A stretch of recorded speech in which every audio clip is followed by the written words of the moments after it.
देखो भाई, कल हमने नई यूनिट शुरू की थी कठोर अम्ल नदुषार। इसके अंदर मैंने कल कठोर अम्लों को बताया था। एक बार मैं रिवाइज करवा देता हूँ कि कठोर अम्ल क्या क्या होते हैं, क्योंकि अगर ये समझ में नहीं आएंगे ना तो आप लोगों को ये यूनिट समझ में नहीं आएगी। सबसे पहली चीज देखो, कठोर वे चीजें होती है जिनकी विद्युतीयता ज्यादा होती है, चाहे अम्ल हो चाहे क्षार हो। कठोर वो चीजें होंगी जिनकी विद्युतीयता ज्यादा होगी, और मृदु वे चीजें होती है जिनकी विद्युतीयता कम होती है। इलेक्ट्रोनेगेटिविटी कम होगी तो उसको आप सॉफ्ट बोलोगे, अगर इलेक्ट्रोनेगेटिविटी उसकी ज्यादा है तो उस चीज को आप हार्ड बोलोगे। तो पहले हम हार्ड की बात करना चाहते हैं, मतलब इनकी इलेक्ट्रोनेगेटिविटी ज्यादा होगी। ज्यादा कब कब ज्यादा हो सकती है, जबकि इनकी त्रिज्या कम हो, मतलब इनकी साइज कम से कम हो। उसके बाद में सेकंड चीज है, इन पर जो चार्ज डेंसिटी होती है या इनका जो आवेश घनत्व होता है, वो आवेश घनत्व अन्य की तुलना में ज्यादा होना चाहिए। इनकी चार्ज डेंसिटी ज्यादा होनी चाहिए। अगली चीज है, इनकी ऑक्सीकरण अवस्था, ऑक्सीडेशन स्टेट ज्यादा होनी चाहिए, मतलब +1 +2 +3। इस चीज को कहा जाता है ऑक्सीकरण अवस्था। मतलब इस पर नॉर्मली कितना चार्ज होना चाहिए, जैसे +4 हो जाए, +5 हो जाए, +6 हो जाए, नॉर्मली की बात कर रहा हूं मैं। हमेशा ऐसा हो ऐसा कोई जरूरी नहीं है। तो ऑक्सीकरण अवस्था उच्च होनी चाहिए। उसके बाद में इनके अंदर जो कुल इलेक्ट्रॉन है ना, वो अप्रिय गैस में उपस्थित इलेक्ट्रॉनों की संख्या के बराबर होनी चाहिए। अप्रिय गैस का मतलब क्या हो गया, जैसे कि हीलियम हो गई, नियॉन हो गई, आर्गन हो गई मेरे पास। उसके बाद में क्रिप्टॉन, जेनॉन हो गई। इसमें उपस्थित कितने इलेक्ट्रॉन होते हैं, इसमें जितने भी इलेक्ट्रॉन उपस्थित हो, इतने इलेक्ट्रॉन इनकी कुल मात्रा कोश में उपस्थित होते हैं।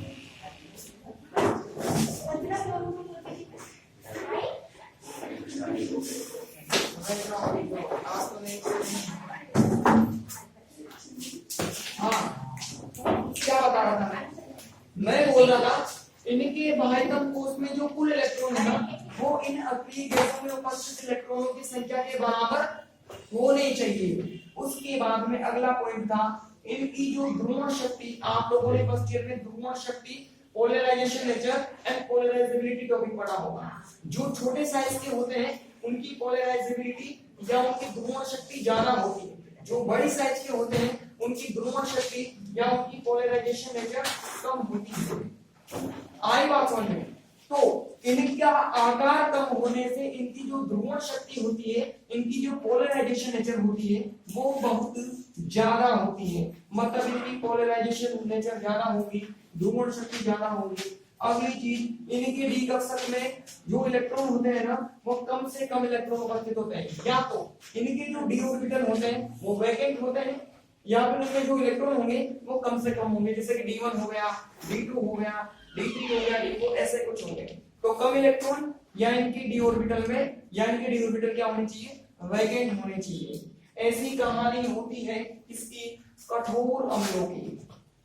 अब देखो, जैसे ही मैं मृदु क्षार पर जाऊंगा तो मृदु का मतलब इनकी जो इलेक्ट्रोनेगेटिविटी होगी या इनकी जो विद्युतीयता होगी वो इनकी तुलना में क्या हो जाएगी, कम हो जाएगी। जिन भी धनायनों की विद्युतीयता कम होती है, इलेक्ट्रोनेगेटिविटी कम होती है, ऐसे सारे धनायन इस कैटेगरी में आते हैं। अब कब कब विद्युतीयता कम हो सकती है, वो इनकी जस्ट ऑपोजिट कंडीशन है। जैसे कि मैंने पहली कंडीशन क्या बोल दी, अगर इनका आकार छोटा है तो इनकी जो साइज है वो क्या होनी चाहिए, बड़ी होनी चाहिए। अगली कहानी, अगर इनका आवेश घनत्व ज्यादा है तो इनका जो आवेश घनत्व होगा या इनकी जो चार्ज डेंसिटी होगी वो क्या होनी चाहिए, कम होनी चाहिए। अगली, अगर इनमें ऑक्सीकरण अवस्था उच्च है तो इनके केस में इनकी जो ऑक्सीडेशन स्टेट होगी वो क्या होनी चाहिए, लोअर होनी चाहिए। जैसे कि +1 हो गई, +2 होगी, यही केस इसके अंदर आएंगे। कभी कभी +4 वाला भी आ जाएगा।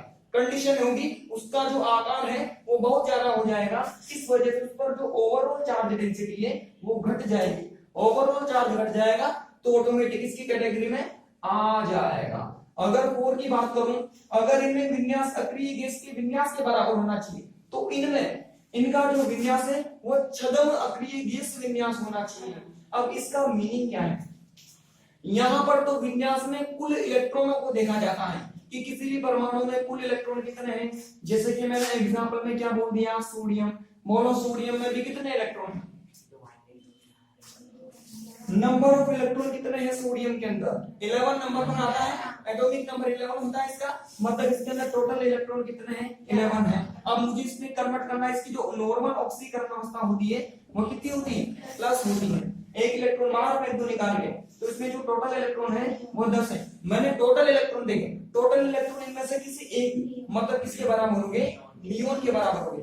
ये खेल होता है यहाँ पर, जबकि यहाँ पर स्यूडो इलेक्ट्रॉनिक कॉन्फ़िगरेशन का मतलब है कि उनके बाह्यतम कोश में इलेक्ट्रॉन किसी अक्रिय गैस में उपस्थित इलेक्ट्रॉन की संख्या के बराबर होनी चाहिए। यहाँ तो कुल इलेक्ट्रॉनों को देखना है, जबकि यहाँ पर केवल बाह्यतम कोश में उपस्थित इलेक्ट्रॉनों की संख्या को ही देखना है। जैसे कि मैंने एग्जांपल क्या ले लिया, कॉपर +1, कॉपर +1, बताओ कॉपर 29 नंबर पर आता है, तो मतलब टोटल इलेक्ट्रॉन कितने होंगे इसके अंदर, 29 इलेक्ट्रॉन होंगे। एक मैंने बाहर निकाल दिया तो फाइनल इसके पास कितने इलेक्ट्रॉन बचेंगे, 28 इलेक्ट्रॉन बचेंगे। अब देखो नियॉन 10 नंबर पर आता था, नियॉन 10 पर आता था, 10 के बाद में कितने इलेक्ट्रॉन बचे इसके पास, 18 इलेक्ट्रॉन बचे। और 10 नंबर पर नियॉन आता था, 10 के बाद बाह्यतम कोश चला गया, एन वाला कक्षक, उसके अंदर कितने इलेक्ट्रॉन आ गए, इसके अंदर 18 इलेक्ट्रॉन आ गए, जो कि किसी आर्गन अप्रिय गैस आर्गन के बराबर है।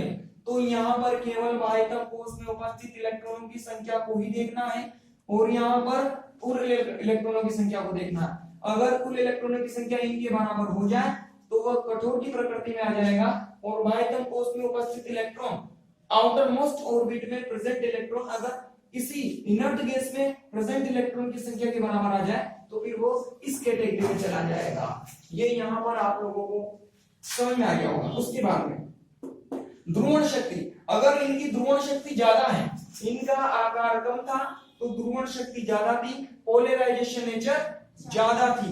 अब इनका आकार बड़ा हो गया तो इनकी जो पोलराइजेशन नेचर होगी या इनकी जो ध्रुवण शक्ति होती है ना, वो इनके कंपेयर में क्या होती है, कम होती है।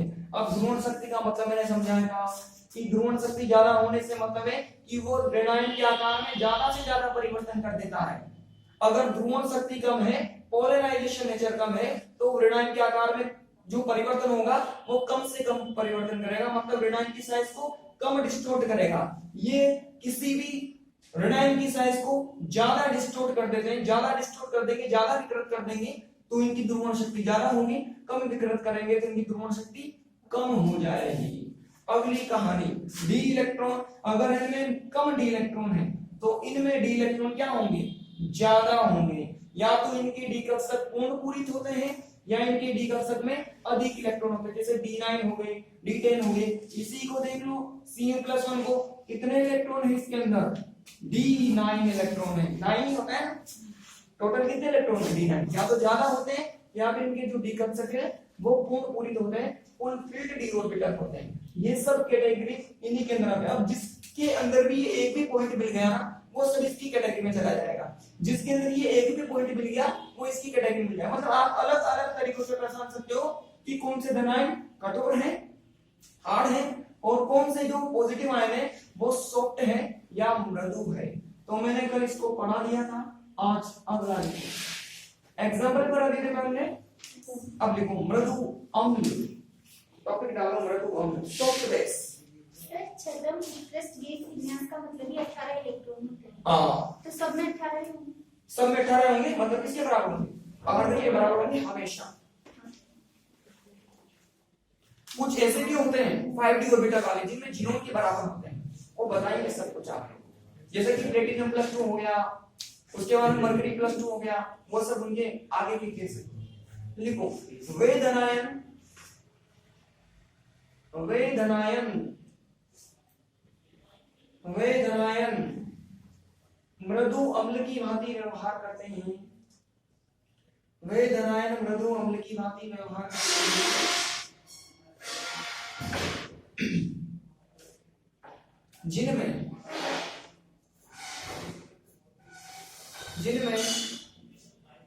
नंबर 1 पॉइंट चेंज कर करके लिखते जाइए। आवेश आवेश घनत्व, जिनमें आवेश घनत्व कम होता है, जिनमें आवेश घनत्व कम होता है, चार्ज डेंसिटी लो होती है।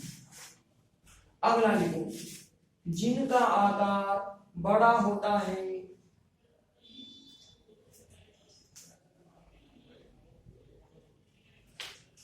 जिनका आकार बड़ा होता है, size should be greater.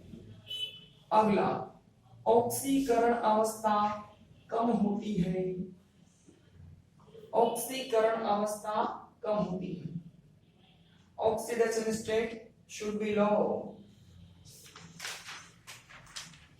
oxidation state should be low.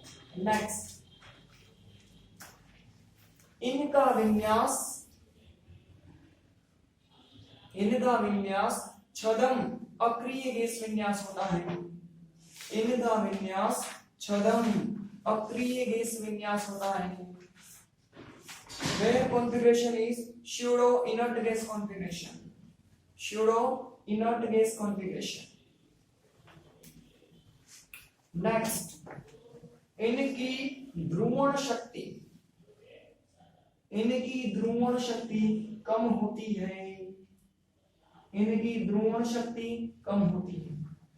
Their polarization nature is low. Next, इनके डी कक्षक पूर्ण पूरित अथवा, इनके डी कक्षक पूर्ण पूरित अथवा डी कक्षक में इलेक्ट्रॉन अधिक होते हैं, डी कक्षक में इलेक्ट्रॉन अधिक होते हैं, more electron present in D orbitals. ठीक है ना, ये सब के सब इस कैटेगरी में आ जाएंगे। अब लिख लो एग्जांपल, एक तो मैंने बता दिया Cu+1 हो गया, उसके बाद में अगली कैटेगरी पे चले जाओ, Cu के बाद में क्या हो जाएगा, Hg+ हो जाएगा, इसके नीचे कौन आता है, Cadmium+2 हो गया। 5D पर चले जाओ, उधर कौन होता है, Au+ हो गया, सबके सब इसी कैटेगरी के। उसके बाद में इसके नीचे कौन आ जाएगा, Mg+2 हो जाएगा, Mg+1 भी इसी की कैटेगरी में आता है। ये सब के सब जो होते हैं ना, और जैसे कि Fe+2 हो गया, इसके बाद में Cobalt+2, इसके बाद में Nickel+2, इसके बाद में Cu+2 भी इस कैटेगरी में ही आता है। ठीक, ये सब के सब इस कैटेगरी में आने वाले सिंपल है भाई। नहीं, ये नहीं आते, ये नहीं आते, ये नहीं आते, ये नहीं आते, ये नहीं आते, इनको मत देखना। ये दोनों की कैटेगरी में आते हैं, ये जो मैंने लिखे ना, ये दोनों की कैटेगरी में आते हैं। ये मृदु अम्ल की तरह भी व्यवहार करते हैं और मृदु मतलब कठोर अम्ल की तरह भी व्यवहार करते हैं। रीजन, अगर इनको मैं किसी कठोर से जोड़ दूंगा तो ये कठोर बन जाएगा, किसी हार्ड से जोड़ूंगा तो हार्ड बन जाएगा, और किसी सॉफ्ट से जोड़ूंगा तो सॉफ्ट बन जाएगा। जब हम आगे बढ़ेंगे नेट में तो जोड़ जोड़ कर देखेंगे, ये दोनों की तरह होते हैं, कठोर भी हो सकते हैं और सॉफ्ट भी हो सकते हैं। इनको मत लिखना है, इनको मत बोलना। बाकी ये सब इन्हीं के कैटेगरी में ऊपर वाले, ये सब इन्हीं की कैटेगरी में। कर लो एग्जांपल फटाफट। मृदु अम्ल, बात नहीं है, बात नहीं है। अब लिखो अगला, सीमावर्ती अम्ल, सीमावर्ती अम्ल, boundary line acid, boundary line acid, सीमावर्ती अम्ल। अभी अभी मैंने कहा था कि कुछ दनाएं ऐसे भी होते हैं जो सॉफ्ट भी हो सकते हैं और हार्ड भी हो सकते हैं, कठोर अम्लों की तरह भी व्यवहार कर सकते हैं और कठोर क्षारों की तरह भी व्यवहार कर सकते हैं। ऐसे जो धनायन होते हैं ना, उन्हीं धनायन को कहा जाता है सीमावर्ती। इनमें दोनों के गुण पाए जाते हैं, ये कठोर भी हो सकते हैं और मृदु भी हो सकते हैं। जैसे कि मैंने ये एग्जांपल लिखे, ये इन्हीं के एग्जांपल है। अगर मैं इस Fe+2 को किसी हार्ड बेस के साथ जोड़ता हूं किसी कठोर के साथ में जोड़ता हूं तो कठोर बन जाएगा, अगर मैं इसको किसी मृदु के साथ में जोड़ूंगा तो ये मृदु बन जाएगा। मतलब इनमें दोनों के गुण मिलेंगे, आपको कठोर की भी गुण पाए मिलेंगे इनके अंदर, और इनके अंदर आपको मृदु के भी गुण मिलेंगे। मतलब ऐसे धाराएं जो कठोर अम्ल और मृदु अम्ल दोनों की तरह व्यवहार करते हैं, ऐसे सारे के सारे जो अम्ल होते हैं ना वे सीमावर्ती अम्ल कहलाते हैं। जैसे कि एग्जाम्पल कौन हो गया, ये इनके एग्जाम्पल हो गए। लिखो सीमावर्ती का मतलब दोनों के गुण होने चाहिए के अंदर।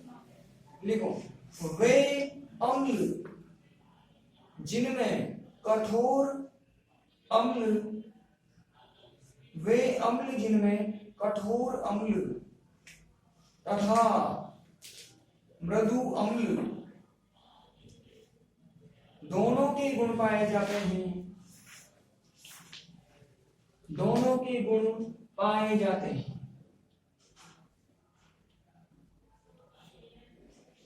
सीमावर्ती अम्ल कहलाते हैं, सीमावर्ती अम्ल कहलाते हैं।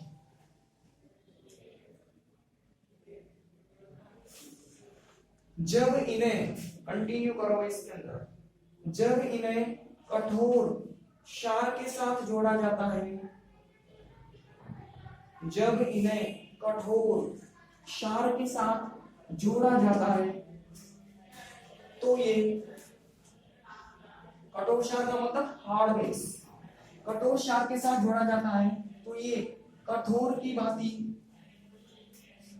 तो ये कठोर की भांति तथा जब इन्हें मृदु क्षार सॉफ्ट बेस, जब इन्हें मृदु क्षार के साथ जोड़ा जाता है तो ये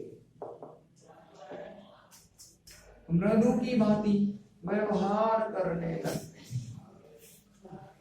मृदु की भांति व्यवहार करने लगते हैं। मतलब सॉफ्ट और हार्ड दोनों की तरह बिहेव करते हैं ये। Example Ag+2 CO+2 Ni+2 Cu+2 Zn+2, ठीक है ना। और B+3 भी इसी का ही एग्जाम्पल है, B+3 भी इसी का ही एग्जाम्पल है, ठीक है ना। इन्हीं के अंदर एक और लिख देना, जो H+ होता है ना वो H+B, सॉरी जो H+ होता है ना वो कल वालों का एग्जाम्पल है, जो कठोर थे, कठोर हमने बताया था मैंने कल, उनके अंदर H+ को लिख लेना, आएगा भी छोड़ देना। जो जो आगे जाएंगे ना बीच में बताना चाहूंगा आप लोगों को, मैंने मैक्सिमम तो लिखवा ही दिए। तो H+ एक कठोर अम्ल है, हार्ड एसिड है। ये हो गए अम्ल, तीन तरह के पढ़ लिए हमने हार्ड भी पढ़ लिए, सॉफ्ट भी पढ़ लिए, बाउंड्री लाइन भी पढ़ लिए। अब पढ़ेंगे भाई बेस नंबर, अगला पॉइंट डालो कठोर क्षार। कठोर क्षार का मतलब क्या हो गया, हार्ड बेस, हार्ड बेस। अब मैंने कहा था जिनकी भी विद्युतीयता ज्यादा होगी, इलेक्ट्रोनेगेटिविटी ज्यादा होगी, ऐसे सारे के सारे किसकी तरह व्यवहार करेंगे, कठोर की तरह। और जिनकी भी इलेक्ट्रोनेगेटिविटी कम होगी, विद्युतीयता कम होगी, वो सारे के सारे किसकी तरह बिहेव करेंगे, मृदु की तरह, सॉफ्ट की तरह। और जो बीच में होंगे वो क्या बन जाएंगे, सीमावर्ती या बाउंड्री लाइन बन जाएंगे। तो बताओ अब क्षार का मतलब इसमें कौन कौन आएगा, ऋणायन वाले, जितने भी नेगेटिव चार्ज वाले होते हैं सब के सब इस कैटेगरी में आते हैं। मैंने कल ही समझा दिया था आप लोगों को। अब बताओ नेगेटिव चार्ज में सबसे हायर इलेक्ट्रोनेगेटिविटी किस किस की होती है, बिल्कुल सही जवाब। जैसे कि फ्लोरीन हो गया, वो भी इसकी कैटेगरी में आएगा। ऑक्सीजन की कोई भी हो गए वो भी इसी की कैटेगरी में आएंगे। नाइट्रोजन के मैक्सिमम इसी की कैटेगरी में आते हैं। अब ये तो मेन चीज थी जो हमने पढ़ ली। अब देखना ध्यान से, स्पेशल जैसे कि F- हो गया, इसको किसी से जोड़ नहीं सकता मैं, एक ही बॉन्ड बनाता है। उसके बाद में SO4-2 हो गया, वो भी इसकी कैटेगरी में। नाइट्रोजन में मैंने जैसे कि क्या कर दिया, अमोनिया कर दिया, मैंने एमीन कर दिया। एमीन जानते हो क्या होता है, एमीन हो गया, ये भी इसी की कैटेगरी में आएगा। उसके बाद में क्लोरीन हो गया, इसकी भी इलेक्ट्रोनेगेटिविटी नाइट्रोजन के बराबर होती है, बल्कि इससे भी ज्यादा होती है, तो ये भी इसी की कैटेगरी में आ जाएगा। आगे ऑक्सीजन का मैंने क्या बना दिया, फॉस्फेट बना दिया, वो भी इसकी कैटेगरी में। नाइट्रोजन ऑक्सीजन को मिला के मैंने क्या बना दिया, नाइट्रेट बना दिया, वो भी इसी की कैटेगरी में होगा। ठीक, उसके बाद में जैसे कि मैंने क्या बना दिया हो, कार्बोनेट, कार्बन और ऑक्सीजन को मिलाकर कार्बोनेट बना दिया, वो भी इन्हीं की कैटेगरी में आएगा। ऐसे जिनकी भी इलेक्ट्रोनेगेटिविटी ज्यादा होगी और सबके सब कठोर क्षार की प्रकृति में आएंगे। अब पॉइंटों की बात करते हैं। नंबर 1 पॉइंट तो मैंने बता दिया, इनकी जो इलेक्ट्रोनेगेटिविटी होती है, विद्युत ऋणता होती है, वो ज्यादा होती है। अब इलेक्ट्रोनेगेटिविटी ज्यादा तभी ही हो सकती है जब इनका आकार क्या होगा, छोटा होगा, इनकी साइज छोटी होगी। अगली चीज, अगर इनका आकार छोटा होगा तो इन पर जो चार्ज डेंसिटी होगी या इनका जो आवेश घनत्व होगा वो ज्यादा होगा, इनकी चार्ज डेंसिटी ज्यादा होती है। अगली चीज, अगर ये छोटे होंगे, आकार छोटा, तो क्या फिर इनके आकार में परिवर्तन करना आसान काम है क्या? अगर ये छोटे होंगे तो क्या इनके आकार में परिवर्तन करना, साइज को डिस्टोर्ट करना आसान काम है क्या? नहीं है। साइज में परिवर्तन ही नहीं होगा तो मतलब इनकी जो ध्रुवणता होगी, और ध्रुवणता क्या होगी, कम होगी। ये कम ध्रुवणशील होते हैं, किसी भी धनायन के द्वारा खींचोगे तो कम से कम साइज इनकी क्या हो जाएगी, डिस्टोर्ट हो जाएगी, मतलब इनकी जो ध्रुवणता होती है वो कम होती है, कम। अगर मैं इनकी ध्रुवण शक्ति की बात करूंगा, ध्रुवणता और ध्रुवण शक्ति डिफरेंट कॉन्सेप्ट होते हैं। अगर मैं इनकी ध्रुवण शक्ति की बात करूंगा तो अब इनकी साइज कम है, चार्ज डेंसिटी ज्यादा है। अगर मैं इस कंडीशन में किसी बड़े पॉजिटिव आयन को इनके पास लेकर जाऊं तो ये छोटा ऋणायन है तो इस पर ज्यादा से ज्यादा आकर्षण लगाएगा, तो इस कंडीशन में इस ऋणायन के आकार में परिवर्तन ज्यादा होगा, तो मतलब इन ऋणायनों की जो ध्रुवण शक्ति होती है वो ज्यादा होती है। लेकिन अगर मैं ध्रुवणता की बात करूंगा, पोलराइजेशन नेचर की बात करूंगा, तो वो क्या हो जाएगी, कम हो जाएगी। दोनों अलग अलग डिफरेंट कॉन्सेप्ट है। आई बात समझ में? लिखो, टॉपिक डालो, नहीं डाला है तो डालने हैं। लिखो, वे ऋणायन कठोर क्षार की तरह व्यवहार करते हैं, वे ऋणायन कठोर क्षार की तरह व्यवहार करते हैं,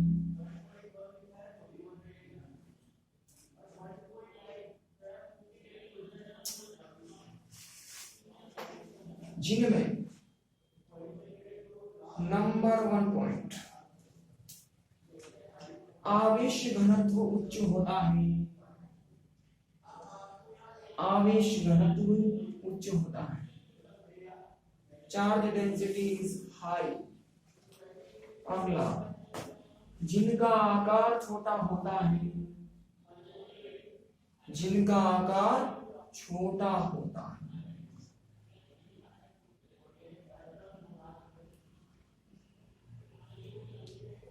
अगला, जिनकी विद्युत ऋणता उच्च होती है, जिनकी विद्युत ऋणता उच्च होती है।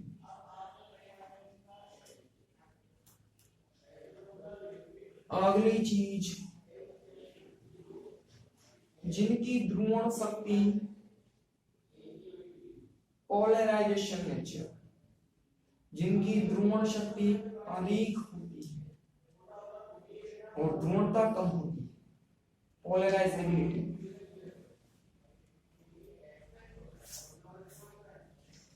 एग्जाम्पल लिख लो,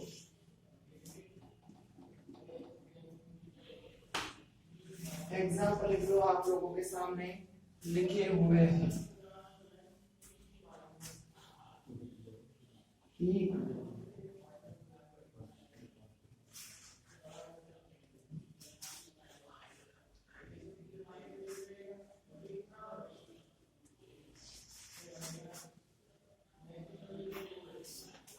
डन। अब लिखो अगला, कठोर क्षार के बारे में क्या लिखोगे, मृदु क्षार, soft base, soft base, soft base. अब सॉफ्ट बेस में जस्ट ऑपोजिट ही करना है आपको। जितने भी पॉइंट हमने इनके लिए लिखे ना सबको ऑपोजिट कर दीजिए आप। अगर इनकी इलेक्ट्रोनेगेटिविटी ज्यादा है तो इनकी जो इलेक्ट्रोनेगेटिविटी होगी वो क्या हो जाएगी, कम हो जाएगी। अगले पॉइंट पर बढ़ो। अगर इनकी आकार छोटा है, इनकी साइज छोटी है, तो इनकी जो साइज होगी वो क्या हो जाएगी, बड़ी। अगला, अगर साइज बड़ी होगी तो चार्ज डेंसिटी कम हो जाएगी, आवेश घनत्व कम हो जाएगा।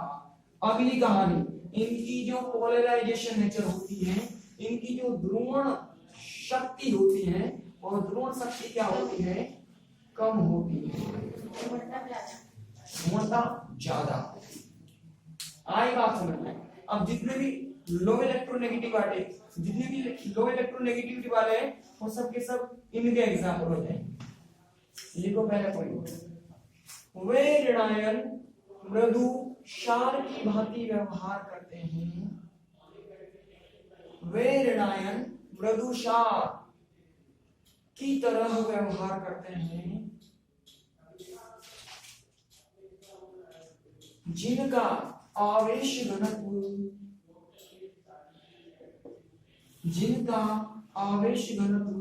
निम्न होता है, जिनका आवेश घनत्व निम्न होता है।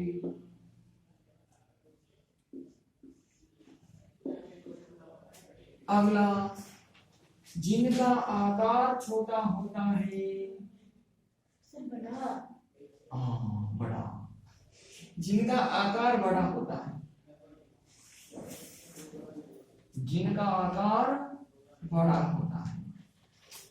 अगला, जिनकी विद्युत ऋणता कम होती है, जिनकी विद्युत ऋणता कम होती है।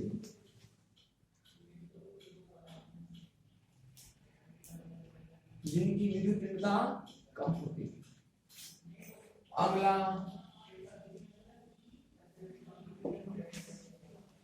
जिनकी ध्रुवण शक्ति पोलराइजेशन नेचर, जिनकी ध्रुवण शक्ति कम होती है। नहीं लिखा है अभी तो बस तो जिनकी ध्रुवण शक्ति कम होती है, ठीक है। एग्जाम्पल लिख लो, जैसे कि H माइनस हो गया, साइनाइड हो गया, I माइनस, थायोसल्फेट, ये क्या होता है, थायोसल्फेट। CNO माइनस हो गया, ये सब के सब इन्हीं के ही एग्जाम्पल होते हैं, ठीक है। मृदु के बाद में पढ़ेंगे सीमावर्ती, बाउंड्री लाइन, जो बाउंड्री पर बैठे हुए, जिनमें दोनों के गुण होंगे, सॉफ्ट वालों के भी गुण होंगे और हार्ड के भी गुण होंगे। सीमावर्ती क्षार, बाउंड्री लाइन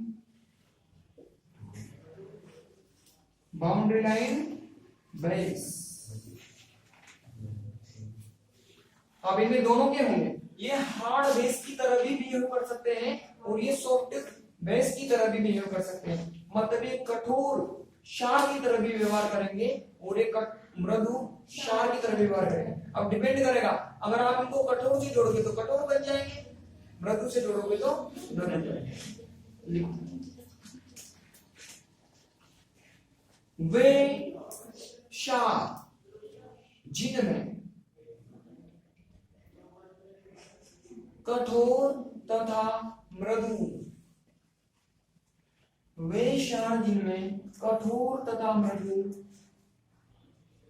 दोनों क्षारों के गुण पाए जाते हैं, दोनों क्षारों के गुण पाए जाते हैं।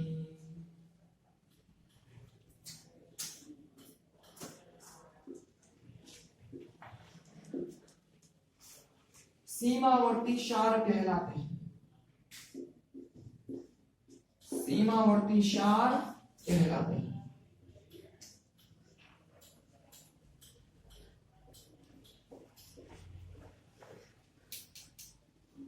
जब इन्हें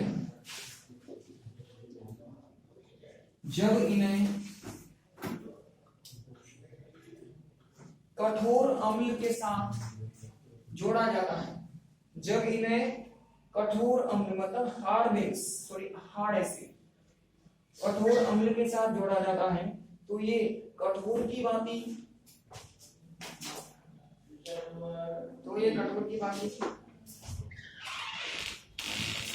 तथा जब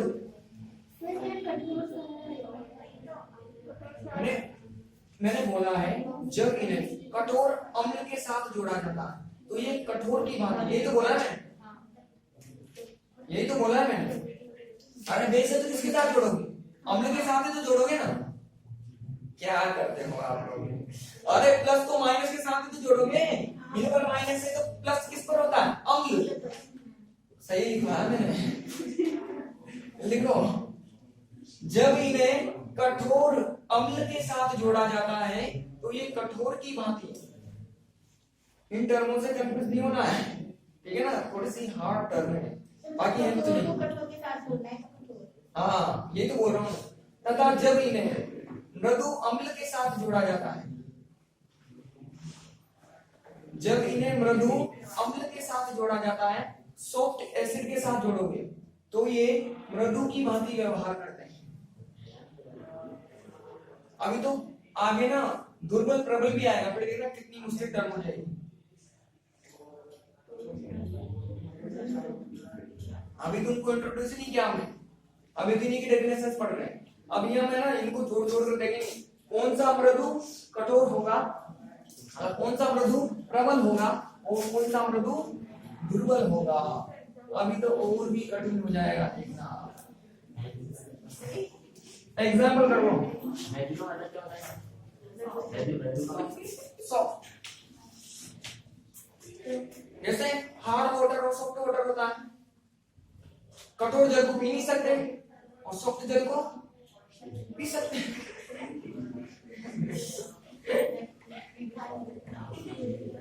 एग्जाम्पल,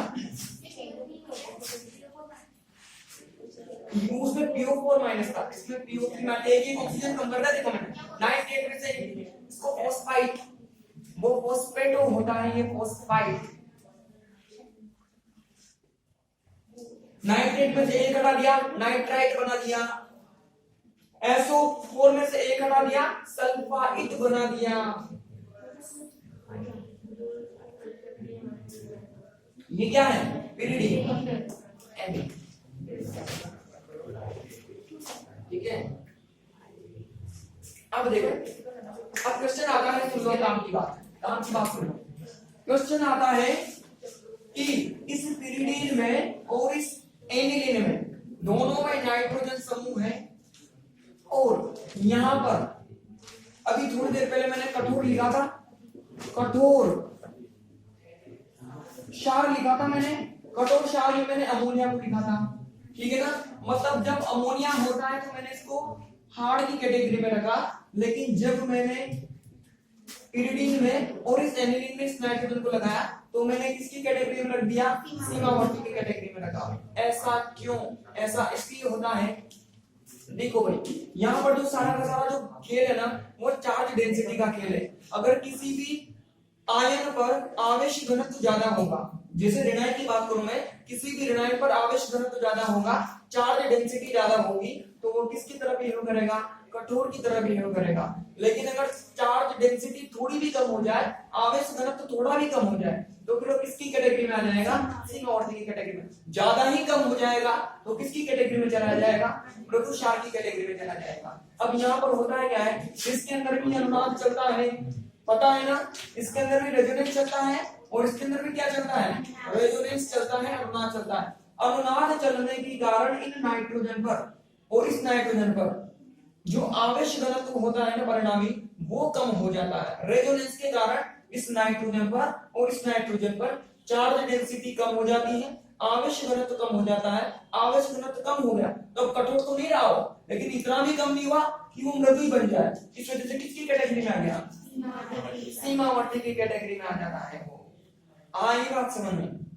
ये क्वेश्चन लिखो, आप लिखो, पिरिडिन तथा एनिलीन सीमावर्ती अम्ल है, ऐसा है क्वेश्चन एग्जाम में आपके, जैसे मैं लिखा था।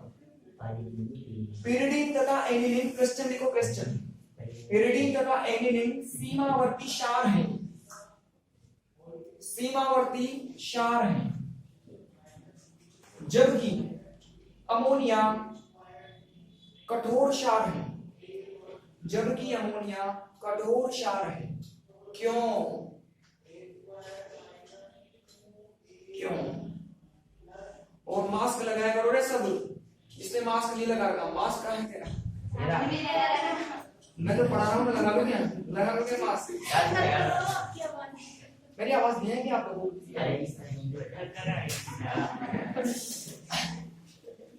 लिखो लिखो लिखो, pyridine तथा aniline में, pyridine तथा aniline में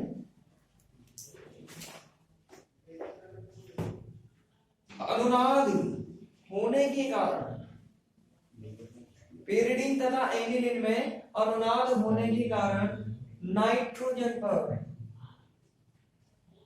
pyridine तथा aniline में अनुनाद होने के कारण नाइट्रोजन पर परिणामी आवेश घनत्व घट जाता है, परिणामी आवेश घनत्व घट जाता है।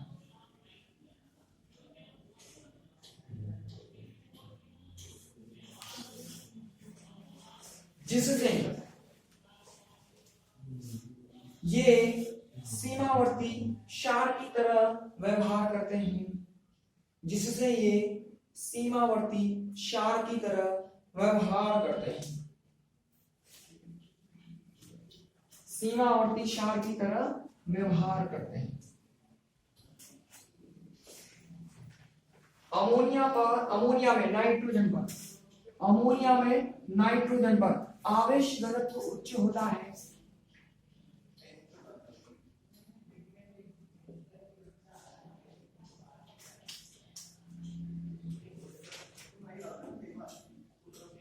अतः यह कठोर क्षार की तरह व्यवहार करते हैं।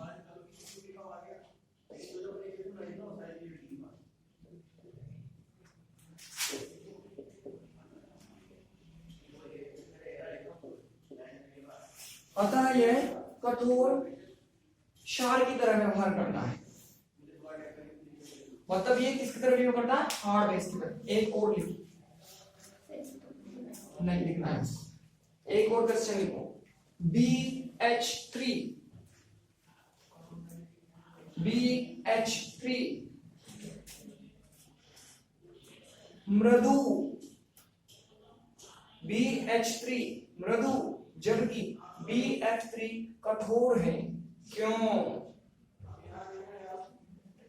कोई रीजन बता सकता है क्या? कोई बंदा या बंदी? मैंने बोला है कि जो BH3 होता है ना, वो तो है सॉफ्ट, लेकिन जो BH3 है ना, वो कैसा है? हार्ड है, hard. Why? Why this is soft and why this is hard? देखो इसको खोलो, खोलो इसको खोलो। ये जो B है ना, इस पर कौन सा चार्ज आएगा? B plus. अब B प्लस मतलब ये B+3 आएगा। B+3 कौन से नेचर का होता है? सीमावर्ती, मैंने लिखवाया था। और यहाँ पर अगर इस पर प्लस है तो बगल में हाइड्रोजन पर माइनस, जो कि क्या है? मृदु क्षार है, मृदु क्षार। इधर की तरफ देखो, इसको खोलोगे आप तो इधर की तरफ किस पर आएगा? B+3 आएगा। इस पर कौन सा चार्ज आएगा? माइनस। अब ये भी तुमने इतना चीख चीख कर बोला है कि अगर इसको अगर मैं हार्ड के साथ जोड़ता हूं तो ये हार्ड बन जाएगा, इसको मैं किसी सॉफ्ट के साथ जोड़ता हूं तो ये सॉफ्ट बन जाएगा। कर दोगे क्या या नहीं करवाऊं? करवा दूं तो लिखो तो लिखो BH3 में B+3, BH3 में B+3 सीमावर्ती अम्ल है, सीमावर्ती अम्ल है। B+3 सीमावर्ती अम्ल है, बाउंड्री लाइन एसिड है। जब इसे मृदु क्षार H- ब्रैकेट में लिख लेना, जब इसे मृदु क्षार H- के साथ जोड़ा जाता है अब जैसे मैं इसका आंसर कर रहा हूं ना, बाकी फॉर्मेट अगर बदल दें तो फिर ऐसे आंसर कर देना, बस बदल देना चीजों को। जब इसे मृदु क्षार H माइनस के साथ जोड़ा जाता है तो यह मृदु की भांति व्यवहार करता है, तो यह मृदु की भांति व्यवहार करता है।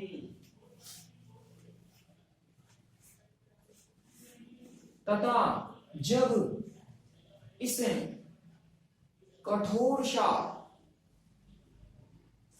F माइनस, जब इसे कठोर क्षार F माइनस के साथ जोड़ा जाता है तो यह कठोर की भांति व्यवहार करता है,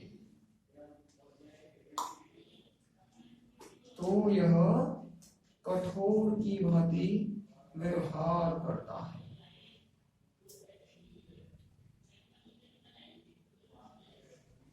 आई बात समझ में? ऐसे क्वेश्चन आते हैं आपके एग्जाम में। अब लिखो, कठोर मृदु अम्ल क्षार की वर्गीकरण का आधार। कठोर मृदु अम्ल क्षार के वर्गीकरण का आधार।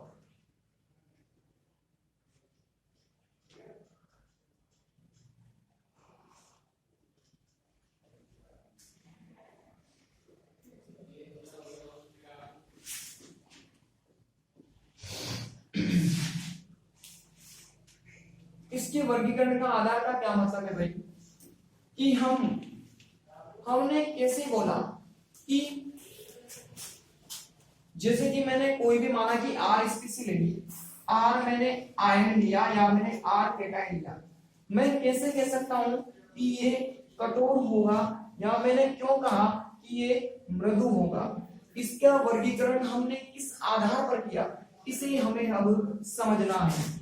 मतलब मैं अगर इस R प्लस को कठोर की कैटेगरी में डालता हूँ, हार्ड की कैटेगरी में डालता हूँ, तो मैं क्यों डालूंगा? कोई रीजन तो होगा कि मैंने इसको हार्ड की कैटेगरी में डाला। ऐसे ही अगर मैं इस R प्लस को सॉफ्ट की कैटेगरी में डालता हूँ तो क्यों डाला, उसका भी कोई ना कोई रीजन होगा। तो हमें उस रीजन को समझना है कि कठोर क्यों है और हार्ड, मतलब कठोर क्यों है और मृदु क्यों है, सॉफ्ट क्यों है। ठीक है ना? इसको हम निम्न समीकरण की सहायता से समझ सकते हैं। देखो भाई, ये मेरे पास कोई एक इक्वेशन है BH प्लस और इधर की तरफ हो गया मेरे पास CH3HG प्लस। ये मेरे पास कोई इक्वेशन है, ठीक। अब देखो इस इक्वेशन में क्या प्रोडक्ट बनाया, इधर से तो कौन बाहर निकल गया, H प्लस बाहर निकल गया और ये इसके साथ में जुड़ गया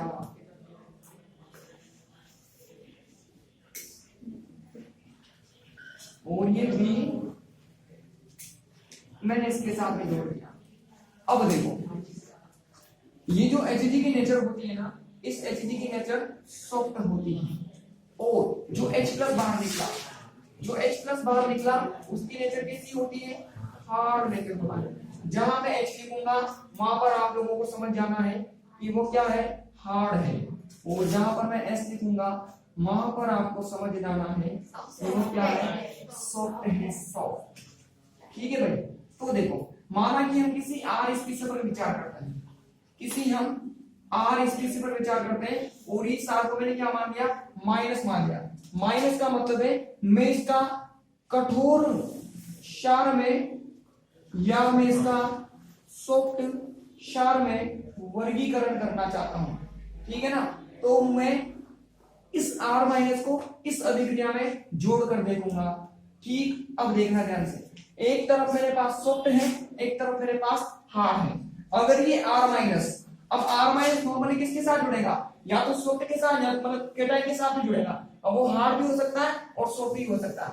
अगर सपोज करना, अगर इस R माइनस की नेचर को मैं हार्ड मानता हूं, अगर इस R माइनस की नेचर को मैं हार्ड मानता हूं तो ये किसके साथ जुड़ना चाहेगा, हार्ड के साथ जुड़ना चाहेगा। मैंने कहा था, कल मैंने समझाया था, हार्ड से जुड़ेगा तो स्टेबल कंपाउंड बनेगा, सॉफ्ट से जुड़ेगा तो स्टेबल कंपाउंड बनेगा। लेकिन अगर हार्ड को मैंने सॉफ्ट से जोड़ दिया या मैं सॉफ्ट को हार्ड से जोड़ दूंगा तो फिर इस कंडीशन में जो कंपाउंड बनेगा वो अनस्टेबल होगा, अस्थायी यौगिक होगा। अगर ये R माइनस मेरे पास हार्ड नेचर का होता है तो ये किसी से जुड़ने की प्रकृति रखेगा, H प्लस हार्ड से जुड़ने की प्रकृति रखेगा। अगर H प्लस से जुड़ेगा तो मतलब इसको ज्यादा से ज्यादा एक्सप्रेस, जितनी ज्यादा मैं मात्रा डालूंगा उतनी ज्यादा रिएक्शन होगी और उतना ज्यादा मुझे क्या चाहिए, H प्लस चाहिए। मतलब ये जो रिएक्शन है, ये जो रिएक्शन है मेरे पास, ये रिएक्शन अगर मैं इसमें इसकी प्रकृति को हार दूंगा तो इसका सामने कहां की तरफ ट्रांसफर होगा, अग्र दिशा में सामने ट्रांसफर होगा, क्योंकि इस कंडीशन में ये हार से जुड़ना चाहेगा और ये H प्लस हार तभी बन सकता है जबकि रिएक्शन कहां की तरफ जाए, आगे की तरफ जाए, अग्र दिशा में जाए। लेकिन अगर मैं इस R माइनस को सॉफ्ट मान लेता हूं तो फिर ये किसके साथ जुड़ना चाहेगा, इस सॉफ्ट CH3Hg प्लस के साथ में जुड़ना चाहेगा। अगर इसके साथ जुड़ना चाहिए तो पहले से अवेलेबल था, तो फिर ज्यादा से ज्यादा मात्रा इसकी होनी चाहिए, ज्यादा से ज्यादा मात्रा इसकी होनी चाहिए। तो फिर ये जो रिएक्शन है ये कौन सी डायरेक्शन में आने लगेगी, बैकवर्ड डायरेक्शन में आने लगेगी। तो मैंने कोई भी अननोन स्पीशीज R ली, मैंने उसको रिएक्शन में डाला, अगर मुझे अग्र दिशा में सामने मिलेगा, अगर अभिक्रिया आगे की दिशा में संपन्न होगी तो मैं उसको कौन सी कैटेगरी में रखूंगा, हार्ड की कैटेगरी में रखूंगा। अगर रिएक्शन बैकवर्ड डायरेक्शन में जाएगी, पीछे की दिशा में जाएगी, तो फिर मैं उसे किसकी कैटेगरी में रखूंगा, सॉफ्ट की कैटेगरी में रखूंगा। ऐसे हमने हार्ड का और सॉफ्ट का क्या किया है, वर्गीकरण किया है। अब यहाँ पर मैंने R माइनस को एसिड ले लिया, हम यहाँ पे माइनस माइनस कर दूंगा दूसरी कंडीशन में, तो मैं ऐसे अम्लों का भी वर्गीकरण कर सकता हूँ कि जो आगे की तरफ ले जाएगा वो हार्ड एसिड हो जाएगा और जो पीछे की तरफ रिएक्शन को ट्रांसफर कर देगा वो सॉफ्ट हो जाएगा। ऐसे हमने विभिन्न स्पीशीज को डाल कर देगा और देगा कि कौन तो आगे की तरफ ले जा रहे हैं, जो आगे की तरफ ले जाएंगे अग्र दिशा में फॉरवर्ड में अगर रिएक्शन को कंप्लीट करवाएंगे तो सारे हार्ड हो जाएंगे, अगर बैकवर्ड में रिएक्शन को लेकर जाएंगे तो सारे के सारे सॉफ्ट हो जाएंगे। और समझ में आया कि नहीं आया? इस बेसिस पर हमने कहा कि ये हार्ड है तो ऐसे, ये सॉफ्ट है तो ये ऐसे। अभी तो बहुत पढ़ना है, फिलहाल तो हो गया क्या टाइम पक्का? अच्छा देखो पढ़ने में पढ़ते हैं तो पता ही नहीं लगता बापू।